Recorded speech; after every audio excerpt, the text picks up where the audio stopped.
নবীজি দুইটা জীবনে ভাগ, মিলাদুন নবী আর সিরাতুন নবী। মিলাদুন নবী সম্পর্কে গত জুমায় আলোচনা হয়েছে। মিলাদুন নবী বলতে নবীজির জন্ম বৃত্তান্ত কাহিনীটা, নবী যেইভাবে দুনিয়া আসছেন আজ পর্যন্ত নবীদের যা ছিল এগুলো মিলাদুন নবী। তো মিলাদুন নবী অস্বীকার যাবে না, কারণ মিলাদুন নবী না হলে সিরাতুন নবী হতো না। নবী দুনিয়া আসছে দিলে তো সিরাত আসছে, নবী না আসলে সিরাত আসতো। সিরাত কি জিনিস? নবীজি 23টা বছর, কয়টা বছর? এই 23টা বছরে 30টা পারা কোরআন অনুযায়ী যে রাসূলের জীবনটা সাজাতে বললেন, নবীদের 23টা বছর হকের পক্ষে দাওয়াত করে, এটা হইতে সিরাতুন নবী। কেউ যদি বলে আমি তো নবীদের মিলাদুন নবী মানবো, মিলাদ করার শখ করবো, সিরাতুন নবী মানবো না, ও কাফের। ও কি কাফের? কারণ আবু লাহাব নবীজির কি ছিল? আপন চাচা। মিলাদুন নবীতে খুশি হয়েছে, আমাদের খুশি হয় মিলাদ মাহফিল করিয়া যা গরু উট দুম্বা দবাই করে খাই না। লাহাব, আবু লাহাব তেমন করেছিলেন, নিজের দাসীটাকে আবাদ করেছিলেন, উট কুরবানি দিয়েছিলেন, অনেক দান সৎকার করেছেন। কিন্তু সিরাতুন নবী বেলা কি হলো? আমি নবীজির সিরাত মানতে যাই, মক্কার বড় চেয়ারটা দখল করবে মুহাম্মদ, আর ভাতিজা হয়া সেই মুহাম্মদকে নেতা মানবে। এটা তো সাংঘাতিক কথা। চাচা হইতে ভাতিজাকে নেতা মানি, এটা তো আমাদের কুরাইশদের মান সম্মান চলে যাবে। তাব্বাত লাগাইয়া মুহাম্মদ, মুহাম্মদ তুমি ধ্বংস হয়ে যাও, তুমি কখনো নবী হতে পারো না। কারণ তোমার জন্মের আগে বাবা গেল, জন্মের পর মা গেল, কিছুদিন পর দাদা গেল, বিয়ে করলা খাদিজাকে, 40 বছর 40 বছর নারী, 25 বছর যুবক হয়ে সে খাদিজা মারা গেল। আবু তালেব কি হয়ে গেল? এত কিছু তোমার জীবনের মধ্যে এত সংকীর্ণ, তোমার কেন নবী মানাবে? কিন্তু আবু লাহাব জানে আসলে এগিয়ে লিখতেছেন বিশ্বনবী মুহাম্মদ রাসূলুল্লাহ, মানে না, কারণ চেয়ারটা কার দখলে যাবে? বিশ্বনবীর দখলে। এখনো বাংলাদেশের মানুষ জানে হুজুররা যা বলে সত্যি বলে, হুজুররা যে বলে বাকি এটা হক, এটাও সত্যি। মাঝে মাঝে মানে না কে হুজুররা ক্ষমতা যায় গাঁজার ব্যবসা করতে দিবে না, আছে কি নাই? মদের ব্যবসা করতে দিবে না, বিড়ি বন্ধ করবে, গাঁজা বন্ধ করে, পথ বন্ধ করে, সুদ ঘুষ দিয়ে 10 লক্ষ টাকা ঘুষ দিয়ে চাকরি নেওয়া লাগবে না। যদি হুজুররা ক্ষমতায় আসে আমাদের স্বার্থ হাসিল হবে না, টেন্ডার বা চাঁদাবাজি করে খাওয়া হবে না। এই জন্য কি হবে? সব মানা যাবে, এই দিকে মানা যদি এই দিকে না মান। আবু লাহাব নবীর চাচা হয়ে বাঁচতে পারে নাই, 1,500 করে মুসলমান হয়ে আমরা বাঁচতে পারবো? এই জন্য আল্লাহ বলেন, লাকাদ কানা লাকুম ফি রাসূলিল্লাহি উসওয়াতুন হাসানাহ, উসওয়াতুন হাসানাতুল লিমান কানা ইয়ারজুল্লাহ ওয়াল ইয়াওমাল আখির ওয়া যাকারাল্লাহা কাসীরা। আল্লাহ রাব্বুল আলামিন তামাম পৃথিবীর মানুষগুলোকে জানাই দিয়ে বলতেছেন, নবী আপনি আপনার উম্মতদেরকে ভালো করে জানাই দেন, যেই ব্যক্তিটা আল্লাহকে ভয় করবে, কাকে ভয় করবে? যেই ব্যক্তিটা আল্লাহকে ভয় করবে, কিয়ামতের দিবসে প্রতি ঈমান থাকবে, পরকাল দিবসে আল্লাহর সঙ্গে সাক্ষাৎ করা লাগবে। আর যেই ব্যক্তিরা অধিক ভাবে আল্লাহ স্মরণ করতে যায়, তার কর্মসূচি একটা, লাকাদ কানা লাকুম ফি রাসূলিল্লাহি উসওয়াতুন হাসানাহ। ওই ব্যক্তিটার জন্য আপনি নবী হইতেছেন উত্তম আদর্শ। ধরে বলেন সুবহানাল্লাহ। উত্তম আদর্শটা কেমন? বিশ্বনবী দুনিয়াতে বিদায় নেওয়ার পর কয়েকজন সাহাবী এসে বলতেছেন আম্মা আয়েশাকে, আম্মা আয়েশা সিদ্দিকা রাদিয়াল্লাহু তাআলা আনহাকে ডাক দিয়ে বলতেছেন, আম্মা জান, নবীজি তো দুনিয়াতে বিদায় নিয়ে চলে গেলেন, নবীজির চরিত্র সম্পর্কে একটু আপনি বয়ান করেন। নবীজির আখলাকটা কেমন ছিল, নবীজির আদর্শটা কেমন ছিল, চরিত্র বয়ান একটু করে দাও। আম্মা জান আয়েশা সিদ্দিকা রাদিয়াল্লাহু তাআলা আনহা ডাক দিয়ে বলতেছেন, ও নবীর সাহাবীরা, ইকরা কোরআন, তোমরা কোরআন পড়ো নাই? বলতেছে আমরা সবাই কোরআন পড়ছি। আম্মা জান আয়েশা বলতেছে, কানা খুলুকিল কোরআন, গোটা কোরআনটাই নবীর চরিত্র। ধরে বলেন সুবহানাল্লাহ। হযরত আম্মা জান আয়েশা সিদ্দিকা রাদিয়াল্লাহু তাআলা আনহা বলতেছেন, নবীর সাহাবীরা, কোন ব্যক্তি যদি কোরআন শুরু থেকে শেষ অবধি পর্যন্ত মানতে পারে, কোরআন শুরু থেকে শেষ অবধি পর্যন্ত নিজের জীবনকে সাজাইতে পারে, ওই ব্যক্তিরা নবীর পুরা জিন্দেগি আদর্শ মানল, নবীর আদর্শ মানল, তো ওই ব্যক্তিটা মরার সঙ্গে আল্লাহর জান্নাতে চলে যাবে। ধরে বলেন সুবহানাল্লাহ। 3 জন সাহাবী বিশ্বনবী সাল্লাল্লাহু আলাইহি সাল্লাম যখন বেঁচে আছেন, মনে মনে ভাবতেছেন নবী মনে আমাদের মধ্যে সাধারণ একজন মানুষ, আমরা যা করি নবীও তো তা করে। নবীজি জীবনে যতগুলো আমল করে, নফল ইবাদত করে, আমরা তো করি, নফল রোজা করে, আমরা তো করি, কোরআন করে, আমরা তো করি, দিনের দাওয়াতে আমরাও দেই। তার মনে মনে ধারণা করতেছে আমাদের একটু বেশি আমল করা দরকার হবে। বিশ্বনবী তিনজন সনাতন সাহাবী একজন মনে করতেছেন আমি 7 বছর রোজা রাখবো। কি রাখবো? 7 বছর রোজা রাখবো। আর একজন বলতেছেন আমি নফল ইবাদত কোনোদিন জাগবো না, নফল ইবাদত কোনোদিন ছাড়বো না। আর একজন নবী সাহাবী বলতেছেন আমি 7 দিন রোজা রাখবো। আর একজন বলতেছেন নফল ইবাদত ছাড়বো না। এইবার তিনজন সাহাবী যখন তিন ভাবে কথা বলতে শুরু করলাম, একটা সাহাবী বলতেন আমি সারা রাত ইবাদত করবো। তিনজন সাহাবী তিন নিয়ত আসার পর নবীর দরবারে খবর চলে গেল।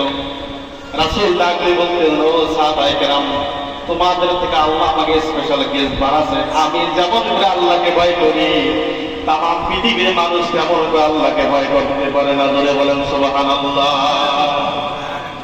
তোমরা দেখো না আমি নবীজি কখন রোজা করি আবার রোজা করে ছেড়ে দেই, আমি ধারাবাহিক রোজা কিন্তু কোনোদিন করি না। তোমরা দেখো না আমি রাতের বেলা কখনো ঘুমাই, আবার কখনো ইবাদতের মধ্যে কাটাই দিয়ে, কখনো স্ত্রীও কাটাই করি। তোমরা যে 7 বছর রোজা রাখতেছো, তোমরা জীবনে হকটা থেকে বঞ্চিত হয়ে গেলে। 7 রাত নফল ইবাদত করবে, স্ত্রীর হক থেকে তোমরা বঞ্চিত হয়ে গেলে। কিয়ামতের দিন যদি সেই ব্যক্তিগুলো তোমাকে ধরে নেয়, সেদিন তো তুমি পার হবে না। এই জন্য মাঝে মাঝে ইবাদত নফলগুলো করতে হবে। ধারাবাহিক করার কোন বিধান আল্লাহ কোরআনে দেয়নি। বলে বলেন সুবহানাল্লাহ। ধারাবাহিক রোজা আপনার বিধান আছে?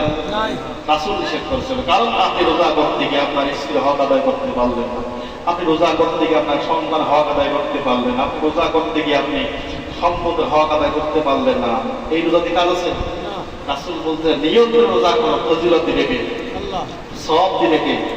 তবে বেস্ট হইতেছে 2টা দিন রোজা। রাসূল বলতে আমি সপ্তাহে 2 দিন রোজা করি, সোমবার আর বৃহস্পতি। কয়বার? সোমবার আর বৃহস্পতিবার। কারণ রাসূল বলেছেন প্রতিটা মানুষের আমল নামা আল্লাহ সপ্তাহে 2 দিন তার দরবারে পেশ করা হয়। কয়দিন? সোমবার আর বৃহস্পতিবার আল্লাহ প্রতিটা বান্দার আমল নামা কি করে? আল্লাহর আদালতে পেশ করে। নবী বলেন আমি চাই আমার ইবাদত গুলো যেন আল্লাহ দরবারে পেশ করা হয়, সেদিন যেন আমি রোজা অবস্থায় থাকি। জোরে বলেন সুবহানাল্লাহ।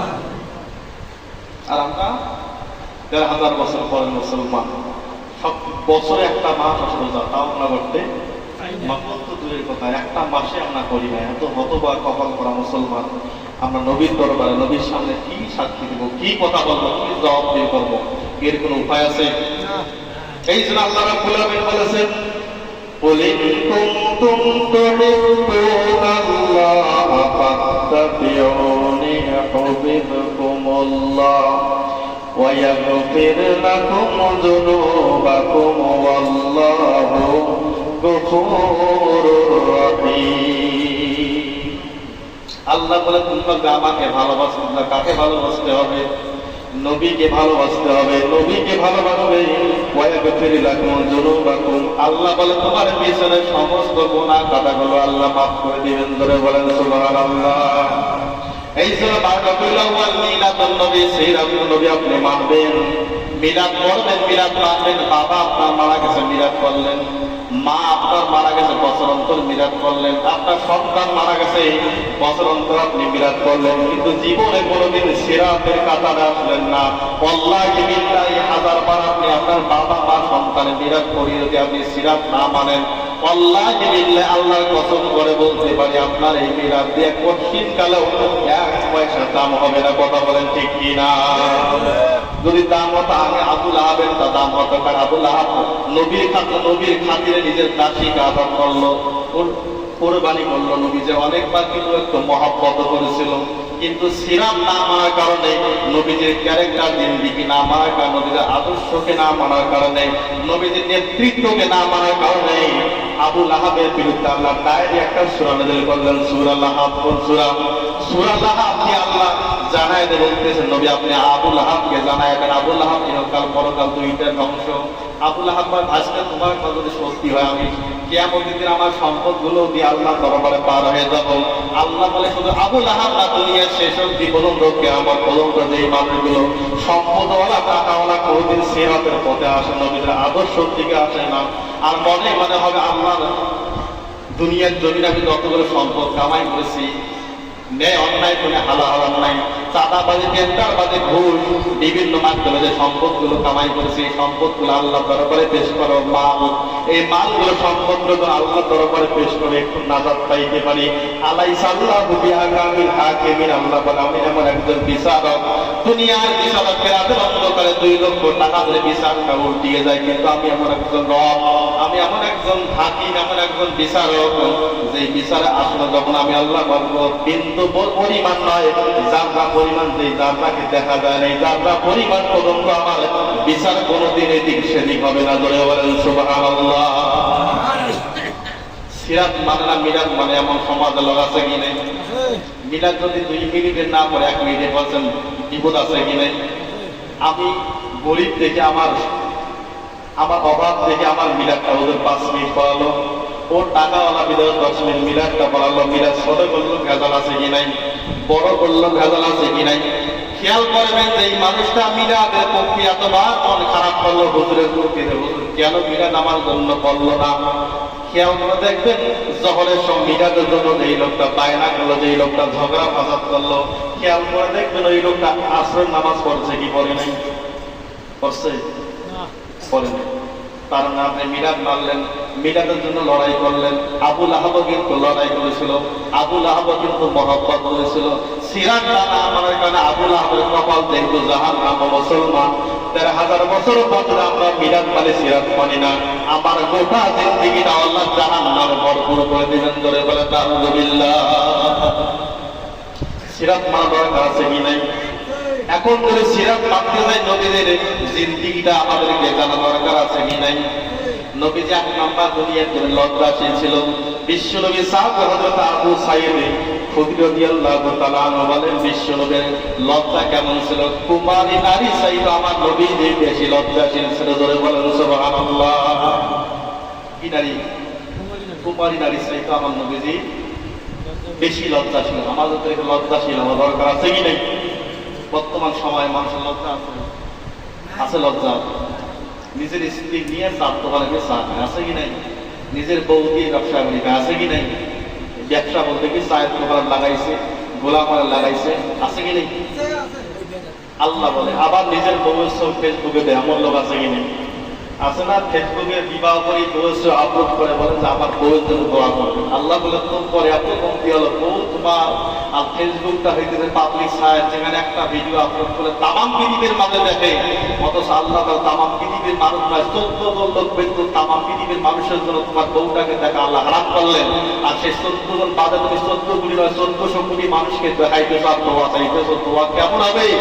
দায়ুসের কাতারে দোয়া হবে, যে দায়ুসকে আল্লাহ কখনো জান্নাতের সুগন্ধি প্রান্ত দিবে না, আল্লাহ জাহান্নামে নিক্ষেপ করবে। ধরে বলেন নাউযুবিল্লাহ। এমন বেহায়া করা সমাজের লোক আছে কি নাই? আপনি নামাজি, আপনি মুফতি, আপনি হাজি, আপনি গাজী, আপনি তসবিহ নিয়ে প্রতিবার যাবেন, আপনার সন্তান বউ নিয়ে এদিক সেদিক ঘুরঘুরি করে বেড়ায়, রাতের অন্ধকার দিনের বেলা এদিক সেদিক পার্কে ঘোরাঘুরি করে ছবি নিয়ে ফেসবুকে আপলোড করে, আপনি তসবির সময় আসলে সময় তসবিহ যখন আল্লাহ তসবিহ দফা বাদ দিয়ে বউটার খোঁজ নাও, সন্তানরা খোঁজ নাও কোথায় যে সেলফি তুলে ফেসবুকে ছাড়, ওটা যদি বন্ধ করতে পারো এটাই সবচেয়ে বড় জিকির। আপনাকে তসবিহে জিকির করা লাগবে না, এটাই সংশোধন করতে পারে তোমার জন্য কামিয়াবি হয়ে যাবে। জোরে বলেন সুবহানাল্লাহ। আমাদের পৃথিবী, আমাদের জমিনে, আমাদের বাংলাদেশে ইমাম দুর্বল হওয়ার পেছনে একটা আমাদের লজ্জা নাই, আছে কি নেই?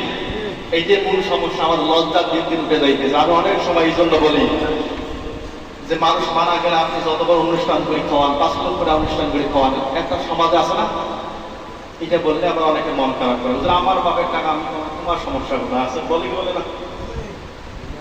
মূল সমস্যা এখানে লজ্জার কারবার আছে।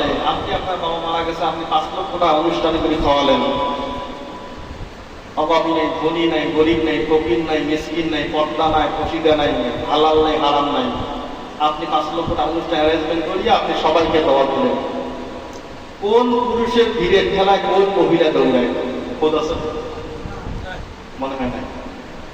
আমি মিথ্যা বললাম? মানে এইবার মনে হয় গায়ে লাগবে। কথা বলেন, এই সিস্টেম না? এখনকার অনুষ্ঠানে মেয়ে বেশি না পুরুষ বেশি? মেয়ে বেশি, মহিলা বেশি। যেই মহিলাদেরকে আল্লাহ ঘরের জন্য নিযুক্ত করলেন, যেই মহিলাগুলোকে পর্দার জন্য আল্লাহ তোমাদের জন্য জামাতে নামাজ পড়া নিষেধ করেছেন, ইমাম ইমামতি করার জন্য নিষেধ করেছেন, রাসূলকে একজন মহিলা বলতেছেন, ইয়া রাসূলুল্লাহ, পুরুষরা জুমার মসজিদে জুমার নামাজ পড়ে, ঈদের নামাজ পড়ে, জানাজা পড়ে, তাফসীর মাহফিলে দৌড়ায়, আপনার বয়ান করে, আপনার পিছনে নামাজ পড়ে, এত সওয়াব কামাই করে, আল্লাহ কি মহিলাদের জন্য একটু বৈষম্য করলো না? তাদের এই প্রশ্ন মদিনায় কিছু মহিলা সাহাবী প্রশ্ন, আল্লাহ তো এখানে বৈষম্য করলো, কারণ পুরুষদের সাথে মহিলারা অনেক পিছনে, কে আমাদের জুমার নামাজ নাই, ঈদের নামাজ নাই, আপনার পিছনে আমরা নামাজ পড়তে পারি না, তাফসীর শুনতে পারি না, ওয়াজ শুনতে পারি না। রাসূল বলে, ও মহিলারা, এটাই তোমাদের মন খারাপ, কিন্তু তোমার জন্য আর স্পেশাল সওয়াব আছে। কি? আপনার মনে করেন তোমার স্বামী জানাজা বললো, জুমা বললো, আপনার স্বামী ঈদের নামাজ পড়লো, নবীজির পিছনে কাতারবন্দি হয়ে নামাজ পড়লো, যুদ্ধ করলো, তুমি ঘরের ভিতরে থেকে যে স্বামীর মাল বলে হেফাজত করিয়া পর্দার ভিতরে থাকিয়া শুধু খরচ টুকুই আমল করবে, আল্লাহ সব পরিমাণ সব করাবে, আমল নামায় দেবে। জোরে বলেন সুবহানাল্লাহ। মহিলাদের কষ্ট কম, লাভ বেশি। বর্তমান সময় আছে না, আগে গম আবাদ করেছিল, এখন হিসাব করে দেখে শতকে 1 মণ করে চলবে না, কি ভুট্টা লাগাইতে শতকে 6 মণ, শতকে বা এখন বেশি 1 মণ, 6.5 মণ। লাভের দিকে বাঙালি বোঝে না, দুনিয়ার লাভ বুঝলেন, কিয়ামতের দিন লাভ বুঝলেন। পুরুষ মানুষ, মহিলারা কখনো স্বামীর জন্য জাহান্নামী হবে না, ভালো করে খেয়াল করেন। মহিলারা কখনো স্বামীর জন্য জাহান্নামী হবে না। যদি হতো, আবু জেহেলের স্ত্রী হযরত সুমাইয়া, কি নাম? ইসলামের ইতিহাসে, মুসলমানদের ইতিহাসে প্রথম নারী শহীদ, নাম কি? হযরতে সুমাইয়া। আবু জেহেল জাহান্নামী চূড়ান্ত, এর বিপক্ষে কোনো মতভেদ আছে? আর সুমাইয়া রাদিয়াল্লাহু তাআলা আনহুকে আল্লাহ সেদিন যুদ্ধের ময়দান থেকে যখন বল্লম দিয়া, সুমাইয়া লজ্জাস্থানে বল্লম দিয়ে আঘাত করে যখন শহীদ করা হয়েছে, সেই শহীদকে গেস্ট হিসেবে আল্লাহ নিজেই চলে আসছেন। ধরে বলেন সুবহানাল্লাহ। ফেরাউনের স্ত্রী হাজের, কি নাম? আসিয়া, জান্নাতে। ফেরাউন কি?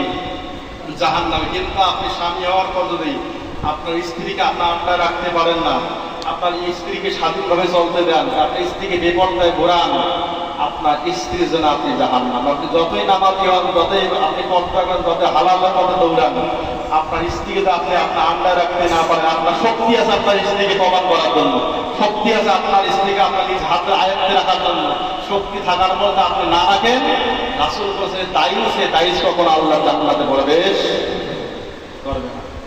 তাই নবীর আদর্শ মানতে গেলে আমাদেরকে নবীর চরিত্র সম্পর্কে জানা দরকার আছে কি নাই? তাহলে আবু লাহাব নবীদের মিরাদ মানছে কি মানে নাই? মানছে, হাজারবার মানছে, সিরাত মানছে। সিরাত মানে নাই একটাই কারণ, আবু লাহাব জানে সিরাত মানতে গেলে নবীজিকে নেতা মানতে হবে, আর নবীজিকে নেতা মানতে গেলে মক্কার বড় চেয়ারটা নবীজি দখল করবে। এটা হবে না, হতেও পারে না। আজকে আমাদের মতো হুজুরদের ওয়াজ অনেক শোনে, মিলাদর টান দিল, যতই লম্বা মিলাদ করবেন মুসল্লি ততই খুশি হয়, কি হয় না? মিলাদ যদি 50 টাকা দেয়, হুজুরের টান থেকে পরে তোদেরকে আরো 50 টাকা বাই করে। আরো যে উহুদের ময়দান, তায়েফের ময়দানে কান্না কিন্তু শের পড়ে, শব্দ পড়ে, আরে হুজুর এত শুনে মিলাদ পড়ালো, আমার চোখ দিয়ে অজান্তেই পানিগুলো বাড়ি হলো, আরো 50 টাকা দেয়। আছে কি নাই? কিন্তু যখন হুজুর সাহেব যখন এই মিলাদ পড়া পর সিরাতে হাত দিল, কোথায় হাত দিল? সিরাতে হাত দিল, তখন মনে করে হুজুর তো শুধু ইমাম না, শুধু হুজুর মসজিদের ইমাম না, হুজুরদের কিন্তু একটা ওয়ার্ডে ইমাম বানা দরকার, একটা ইউনিয়নে ইমাম বানা দরকার, একটা উপজেলায় ইমাম বানা দরকার, একটা জেলার ইমাম বানা দরকার, একটা বিভাগের ইমাম বানা দরকার, একটা রাষ্ট্রের ইমাম বানা দরকার। তখনই বলে এই হুজুর যদি ওই জায়গায় বসে, হুজুর আমাদের ইমাম, আমাদের মসজিদে ইমামতি না হয়, মসজিদে বক্স মানে বিয়ের মজলিসের বক্স বাজাইতে দেয় না। অনেক জিনিস তদারকি করে। তা হুজুর সামান্য 60 জন মুসল্লির দায়িত্ব নেওয়ার পরে এতগুলো জিনিস আমাদের করতে না দেয়। এই হুজুর যদি একটা ওয়ার্ডের দায়িত্ব নেয়, একটা ওয়ার্ডে এত সংখ্যক মানুষ, তাহলে আমাদেরকে গাঁদার ব্যবসা বন্ধ করে দিবে, আমাদেরকে ফেন্সিলি ব্যবসা বন্ধ করে দেবে, আমাদের বিপদটা চলতে পারবো না, টেন্ডারবাজি করতে পারবো না, চাঁদাবাজি করতে পারবো, অন্যায় সম্পর্কে ভক্ষণ করতে পারবো না। না, হুজুরের কথা এখানে মসজিদে থাক না, হুজুরের সুরে মিলাদ সম্পর্কে সিরাত মানবো না, এমন ধারণা আছে কি নাই? আপনি পশ্চিমকাল পর্যন্ত আপনি যদি সিরাত না মানে মিলাদ হাজার বার করেন, হুজুরদের কুকিটাকে হাতিয়ে দেন, সিরাত মানলেন না, নবীজি হুজুরদের কথা মানলেন না, আল্লাহি বিল্লাহ আবু লাহাব যেমন জাহান্নামে আপনি যতবার মিলাদ করেন না কেন আপনার স্থান হবে এই নারে খালিদিন আবাদা, এমন একটা জাহান্নামে যাইতে হবে যেই জাহান্নামের তালা একবার লাগলে আর কোনোদিন খোলা হবে না। জোরে বলেন নাউযুবিল্লাহ। এখন মনটা খারাপ হয়েছে, হুজুর কিছু বলে নামাজ করে মন খারাপ হয়নি? কারণ হুজুর যদি ওয়ার্ডে ইমাম মানবা চান, ভোট দেওয়া দরকার আছে কি নাই? আর ইউনিয়নে ইমাম মানবা গেলে ভোট দেওয়া দরকার আছে কি নাই? আছে। এই চিন্তা করছিল আবু জাহেল উতবা সাহেবা, তখন তার ভোট এমন না, নবীকে নেতা মানলে নবী মদিনার প্রেসিডেন্ট, নবীকে নেতা মানলে মক্কার প্রেসিডেন্ট। আবুল আরো চিন্তা করেছিল সব জায়গায় নবী চলবে, নবী যদি সম্পদ সব জায়গায় দাও দেবো, সুন্দর নারী ছেলে তাও দেওয়া দেবো, নবী যা আমার থাকবে আমরা আমাদের থাকবে, সব সমস্যা নাই। কিন্তু লা ইলাহা ইল্লাল্লাহ পরে মুহাম্মাদুর রাসূলুল্লাহ, আমার নবীকে নেতা মানতে পারবো, এই চিন্তা আমাদের আছে কি নাই? এই চিন্তাধারে বাংলাদেশের মুসলমান আপনার এখনো পরিবর্তন হওয়ার সময় আসছে। কারণ এই যে বাংলাদেশ 54 বছর ইতিহাসে ইসলাম প্রতিষ্ঠিত হয়েছে কি কোন সাধনা বলে হয়েছে?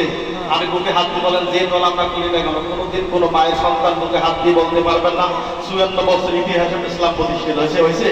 আপনি যে দলটা করেন ওই দলের বুকে হাত দিয়ে বলবেন হুজুর এই দল দিয়ে ইসলাম প্রতিষ্ঠা হয় নাই। তাহলে আল্লাহি বিল্লাহি যদি ইসলাম প্রতিষ্ঠা না হয়, আল্লাহ বলে ইসলাম প্রতিষ্ঠা করা তোমার জন্য আকিমুদ্দিন ওয়ালা তাতাফাররাকু, দিন কায়েম করার জন্য তোমার জন্য ফরজ বিভক্ত ও ফরজ না। যদি ইসলাম প্রতিষ্ঠা না হয় তাহলে এই দেশে হিন্দুরা কখনো ইসলাম প্রতিষ্ঠা করার জন্য বাধা দেয় নাই, বৌদ্ধরা বাধা দেয়, খ্রিস্টানরা বাধা দেয়, হিন্দুরা বাধা দেয়, এই দেশে ইসলাম প্রতিষ্ঠা করার বাধা দেয় আমার মতো আবুল হাব মালিক একজন নামদারি মুসলমান।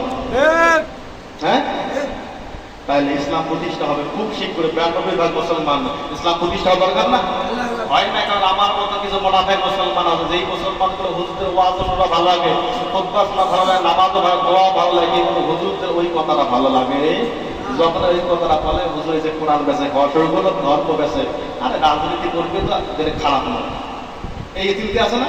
তাহলে হুজুর তোমরা গেছে আর মেনি, তোমরা কে মেম্বারি, তোমরা কে এমপি, তোমরা এই ক্ষমতার লোক, তোমার জ্ঞান এমন মাসালা দেয় না? আর আমার লোক আছে, তুমি কোন লোভে দৌড়াও? তবে মুসলমান যারা তারা ক্ষমতা লোভী না, তারা আল্লাহর একটা আমানত, এই আমানতটা রক্ষা করে। আল্লাহ ইসলাম কবুল করলেও করতে পারে, না করতে পারে। কারণ নূহ আলাইহিস সালাম তো একজন নবী, 950 বছর দাওয়াত দিয়া পৃথিবীর মানুষ আয়ত্ত আনতে পারি না। আমরা 1500 বছরের ইমানদার, মাত্র 60 বছর জিন্দেগি আমাদের দ্বারা আল্লাহ ইসলাম প্রতিষ্ঠা করতে গান্ধী আছে। কিন্তু এই জন্য আমরা দৌড়াই, কারণ আমাদের উপর আকিমুদ্দিন, দিন প্রতিষ্ঠা করা ফরজ। এই ফরজ বিধানকে প্রতিষ্ঠা করার জন্য আমরা হকটাকে আদায় করার জন্য দৌড়াই। আল্লাযীনা জাহাদু ফীনা লাহদিয়ান্নাহুম সুবুলানা, চেষ্টা করা আমাদের কাজ। আল্লাহ যদি এই বছর কবুল করে তা আমরা শান্তিতে থাকবো, যে আল্লাহ করে না আর 10 বছর পর পরীক্ষা দেওয়া লাগবে, কোনো টেনশন মুসলমানের। আল্লাহ আমাদের সকলকে নবীর সিরাত মেনে নিজের জীবনটা যেন সাজার তৌফিক দেয়। সবাই আল্লাহুম্মা আমিন।